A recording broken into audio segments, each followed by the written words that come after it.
Welcome to Pindar Poetry. We hope you learned something new. You begin by confirming the specific Omron compressor and that the prescribed medication and dose are correct. Once ready, wash your hands and place the machine on a flat surface near an electrical outlet. Attach the tubing to the compressor outlet, then connect the other end to the nebulizer cup securely. Make sure the cup's arrows align. Add the medication to the cup, close it, and attach the mouthpiece or mask. This ensures proper flow and prevents leaks before powering on. You now power the Omron compressor, and if available, select the recommended airflow setting. Once mist appears, place the mouthpiece in your mouth and seal your lips. If using a mask, ensure a snug fit against the face.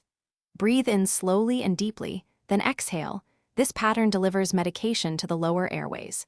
Continue until the cup is nearly empty and misting stops. Make sure the unit remains upright and monitor comfort. Pause if coughing or discomfort occurs.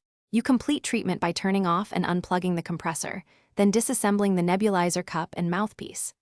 Empty any remaining solution and rinse the reusable parts with warm water, then let them air dry on a clean towel. Reconnect only when fully dry. If misting stops prematurely, inspect the tubing for kinks, ensure the cup is assembled correctly, and verify power or filters. If issues persist, contact service. Do not force repairs, and keep using prescribed. Thanks for watching. Consider subscribing if we helped you.